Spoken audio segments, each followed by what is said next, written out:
ಕಳೆದ ಒಂದು ವಿಡಿಯೋದಲ್ಲಿ ಕಾಳುಮೆಣಸಿಂದ ಎಷ್ಟು ಆದಾಯ ಪಡಿಬೋದು ಅಂತೆಲ್ಲ ತಿಳ್ಕೊಂಡಿದ್ವಿ. ಇವತ್ತು ಬೇಸಾಯ ಕ್ರಮದ ಬಗ್ಗೆ ತಿಳ್ಕೊಳ್ಳೋಣ. ಕಾಳುಮೆಣಸನ್ನು ನೀವು ನಾಟಿ ಮಾಡುವಾಗ ಮರದಿಂದ ಅರ್ಧ ಅಡಿಯಷ್ಟು ದೂರ ನೀವು ಕಾಳುಮೆಣಸನ್ನು ನೆಡಬೇಕಾಗುತ್ತೆ. ಯಾಕಂದರೆ ಅರ್ಧ ಅಡಿ ಯಾಕಪ್ಪ ಅಂತಂದರೆ ಅಡಿಕೆಯ ಬೇರುಗಳು ಇದಕ್ಕೆ ಯಾವುದೇ ಥರ ತೊಂದರೆ ಮಾಡಬಾರ್ದು. ಅದಕ್ಕೋಸ್ಕರ ನೀವು ಅರ್ಧ ಅಡಿಯಷ್ಟು ದೂರದಲ್ಲಿ ನೀವು ಈ ಹೊಸ ಗಿಡವನ್ನು ನೀವು ನಾಟಿ ಮಾಡಬೇಕಾಗ್ತದೆ. ನೀವು ನಾಟಿ ಮಾಡುವಾಗ ಯಾವ ಥರ ಇರಬೇಕು ಅಂತಂದರೆ ಮಣ್ಣು ಏರುಗತಿಯಲ್ಲಿರಬೇಕು. ಅಂದರೆ ಬಸಿ ನೀರು ನಿಂತ್ಕೊಡ್ಬಾರ್ದು, ಹಾಗೆ ಹರಿದು ಹೋಗಬೇಕು. ಮತ್ತು ಮಣ್ಣಿನ ಗುಂಪೆ ಮಾಡಿ ಮಣ್ಣನ್ನು ಮೇಲ್ಗಡೆ ಅದನ್ನು ನಾಟಿ ಮಾಡೋದ್ರಿಂದ ನೀರು ಅದರಲ್ಲಿ ಹೆಚ್ಚು ಕಾಲ ನಿಲ್ಲೋದಿಲ್ಲ, ಹಂಗೆ ಹರಿದುಕೊಂಡು ಹೋಗೋದ್ರಿಂದ ಇದರಿಂದ ಕೊಳೆ ರೋಗವನ್ನು ನೋಡಿ, ಈ ಗಿಡ ನಾಟಿ ಮಾಡಿಬಿಟ್ಟು 4 ರಿಂದ 5 ತಿಂಗಳಾಗಿದೆ. ಯಾವ ಥರ ಕೌಲುಗಳನ್ನು ಹೊಡ್ಕೊಂಡು ನಿಂತಿದೆ ನೋಡ್ಬೋದು. ಗಿಡ ಬೆಳವಣಿಗೆ ಆಗ್ತಾ ಇದರಲ್ಲಿ ಹೆಚ್ಚು ಕೌಲುಗಳು ಹೊಡಿತಾ ಹೋಗ್ತದೆ. ಅದನ್ನು ನೀವು ಏನಪ್ಪ ಮಾಡಬೇಕಂದ್ರೆ ಹೆಚ್ಚು ಕೌಲು ಹೊಡೆದ ಹಾಗೆ ನೀವು ಈ ಕೌಲುಗಳನ್ನ ಮರಕ್ಕೆ ಕಟ್ತಾ ಹೋಗಬೇಕು.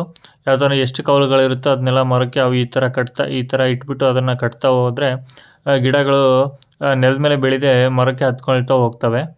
ಈ ಥರ ನೋಡಿರ್ಬೋದು ಯಾವ ಥರ ಗಿಡನ ಕಟ್ಟಿದ್ದಾರೆ ಅಂತ. ಈ ಥರ 5 ರಿಂದ 6 ಅಡಿ ಆಗೋಷ್ಟುವರೆಗೂ ನೀವು ಗಿಡವನ್ನು ಮರಕ್ಕೆ ಕಟ್ತಾ ಹೋಗಬೇಕು. ಆಮೇಲೆ ಅದು ಬೇರೆ ಬಿಟ್ಕೊಳ್ತಾ ಹೋದ್ಮೇಲೆ ತನ್ನಷ್ಟಕ್ಕೆ ತಾನೇ ಅದು ಬೆಳ್ಕೊತಾ ಹೋಗುತ್ತೆ ಮೇಲಕ್ಕೆ. ನೀವು ಆವಾಗ ಕಟ್ಟೋ ಅವಶ್ಯಕತೆ ಇರಲ್ಲ. ಆದರೆ 5 ರಿಂದ 6 ಅಡಿ ಆಗೋಷ್ಟುವರೆಗೂ ನೀವು ಅದನ್ನು ಕಟ್ಟಬೇಕಾಗುತ್ತದೆ. ನಂತರ ಇದರಲ್ಲಿ ಮೇಜರಾಗಿ ಬರೋದು ಏನಪ್ಪ ಅಂತಂದರೆ ನಿಮಗೆ ವಿಲ್ಟ್ ಅಂತ ಬರುತ್ತೆ. ಅಂದರೆ ಸೊರಗು ರೋಗ ಅಂತ ಹೇಳ್ತೀವಿ ಅದನ್ನು. ಏನಪ್ಪ ಅಂದರೆ ಇದು ಬಂದರೆ ಕಂಪ್ಲೀಟಾಗಿ ನಿಮಗೆ ಗಿಡ ಸತ್ತು ಹೋಗ್ತದೆ.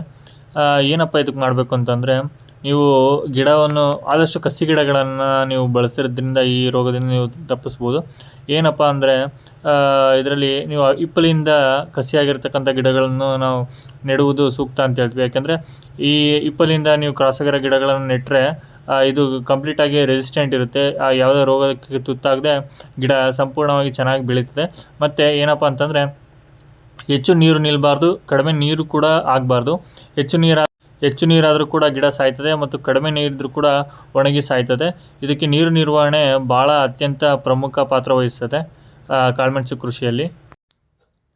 ನೋಡ್ತಾ ಇರ್ಬೋದು ಯಾವ ಥರ ಗಿಡಗಳು ಇಲ್ಲಿ ನಾಟಿ ಮಾಡಿದ್ದಾರೆ ಅಂತಂದು. ಇದರಲ್ಲಿ ಪ್ರಮುಖವಾಗಿ ಬರೋ ವೆರೈಟಿಗಳು ಯಾವ್ಯಾವು ಅಂದರೆ ಪನ್ನೀರ್ 1, ಪನ್ನೀರ್ 2, ಪನ್ನೀರ್ 3, ಪನ್ನೀರ್ 4, ಪನ್ನೀರ್ 7 ಅಂತ ಬರುತ್ತೆ, ಶ್ರೀಕಂತಿನಿ ಅಂತ ಬರುತ್ತೆ, ಮತ್ತು ಕರಿಮುಂಡ ಅಂತ ವೆರೈಟಿಗಳು ಬರ್ತವೆ.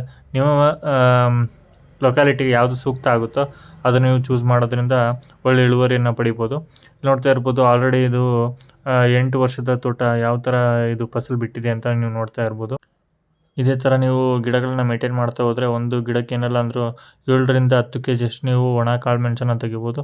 ಇವಾಗ ರೇಟ್ ಬಂದುಬಿಟ್ಟು 450 ರಿಂದ 600 ರೂಪಾಯಿ ಇರೋದ್ರಿಂದ ನೀವು ಒಳ್ಳೆ ಲಾಭವನ್ನು ಪಡಿಬೋದಾಗಿದೆ. ಇದೇ ಥರದ ಹೆಚ್ಚಿನ ಕೃಷಿ ಮಾಹಿತಿಗೆ ಈ ಪೇಜನ್ನು ಫಾಲೋ ಮಾಡೋದು ಮರಿಬೇಡಿ, ಮತ್ತು ಸಬ್ಸ್ಕ್ರೈಬ್ ಮಾಡಿ, ಮತ್ತು ಎಲ್ಲ ರೈತ ಮಿತ್ರರಿಗೂ ಶೇರ್ ಮಾಡಿ.